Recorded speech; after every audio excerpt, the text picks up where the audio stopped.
Évangile selon Jean, chapitre 1. Au commencement était la parole, et la parole était avec Dieu, et la parole était Dieu. Elle était au commencement avec Dieu. Tout a été fait par elle, et rien de ce qui a été fait n'a été fait sans elle. En elle était la vie, et la vie était la lumière des hommes. La lumière brille dans les ténèbres, et les ténèbres ne l'ont pas accueillie. Il y eut un homme envoyé par Dieu du nom de Jean. Il vint comme témoin pour rendre témoignage à la lumière, afin que tous croient par lui.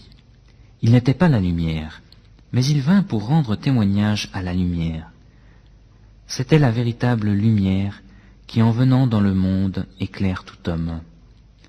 Elle était dans le monde, et le monde a été fait par elle, et le monde ne l'a pas connue. Elle est venue chez les siens, et les siens ne l'ont pas reçue. Mais à tous ceux qui l'ont reçue, elle a donné le pouvoir de devenir enfants de Dieu, à ceux qui croient en son nom, et qui sont nés, non du sang, ni de la volonté de la chair, ni de la volonté de l'homme, mais de Dieu. La parole a été faite chair, et elle a habité parmi nous, pleine de grâce et de vérité. Et nous avons contemplé sa gloire, une gloire comme celle du Fils unique venu du Père. Jean lui a rendu témoignage et s'est écrié, « C'est celui dont j'ai dit, celui qui vient après moi m'a précédé, car il était avant moi. » Et nous avons reçu tous de sa plénitude, et grâce pour grâce, car la loi a été donnée par Moïse, la grâce et la vérité sont venues par Jésus-Christ. Personne n'a jamais vu Dieu. Dieu, le Fils unique, qui est dans le sein du Père, lui, l'a fait connaître. Voici le témoignage de Jean, lorsque les Juifs envoyèrent de Jérusalem des sacrificateurs et des Lévites pour lui demander « Toi, qui es-tu » Il confessa, sans le nier, il confessa « Moi, je ne suis pas le Christ ». Ils lui demandèrent « Quoi donc? Es-tu Élie » Il dit « Je ne le suis point. »« Es-tu le prophète » Et il répondit « Non. » Ils lui dirent alors « Qui es-tu » afin que nous donnions une réponse à ceux qui nous ont envoyés. « Que dis-tu de toi-même » Il dit « Je suis la voix de celui qui crie dans le désert. Rendez droit le chemin du Seigneur, comme a dit le prophète Isaïe. » Ceux qui avaient été envoyés étaient des pharisiens. Ils l'interrogèrent et lui dirent « Pourquoi baptises donc, si ce n'est pas le Christ, si tu n'es ni Élie ni le prophète ?» Jean leur répondit « Moi, je baptise dans l'eau. Au milieu de vous, il en est un que vous ne connaissez pas et qui vient après moi. Je ne suis pas digne de délier la courroie de sa sandale. » Cela se passait à Béthanie, au-delà du Jourdain, où Jean baptisait. Le lendemain, il vit Jésus venir à lui et dit « Voici l'agneau de Dieu, qui ôte le péché du monde.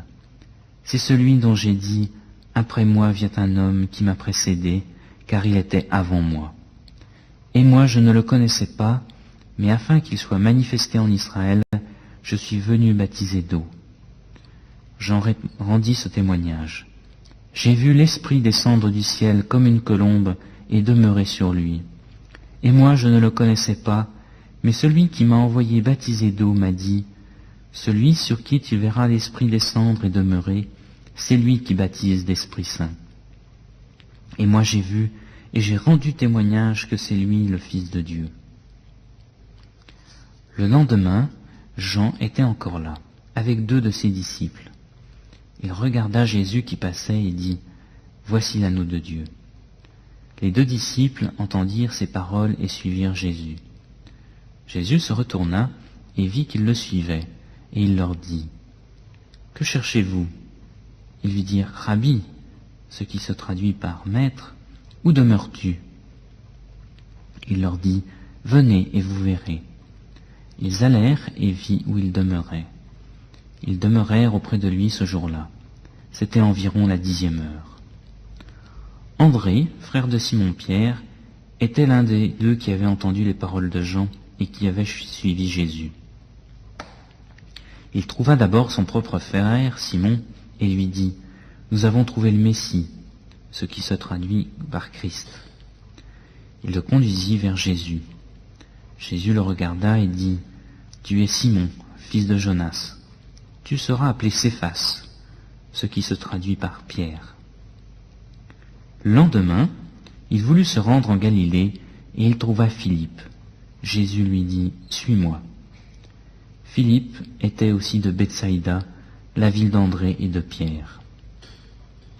Philippe trouva Nathanaël et lui dit, « Nous avons trouvé celui dont il est parlé dans la loi de Moïse et dans les prophètes, Jésus de Nazareth, fils de Joseph. » Nathanaël lui dit, « Peut-il venir de Nazareth quelque chose de bon ?» Philippe lui dit, « Viens et vois. » Jésus vit venir à lui Nathanaël et dit de lui, « Voici vraiment un Israélite dans lequel il n'y a pas de fraude. » Nathanaël lui dit, « D'où me connais-tu » Jésus lui répondit, « Avant que Philippe t'ait appelé, quand tu étais sous le figuier, je t'avais vu. » Nathanaël reprit, « Rabbi, toi tu es le Fils de Dieu, toi tu es le roi d'Israël. » Jésus lui répondit, « Parce que je t'ai dit que je t'avais vu sous le figuier, tu crois. Tu verras de plus grandes choses encore que celles-ci. En vérité, je vous le dis, vous verrez le ciel ouvert et les anges de Dieu monter et descendre sur le Fils de l'homme. »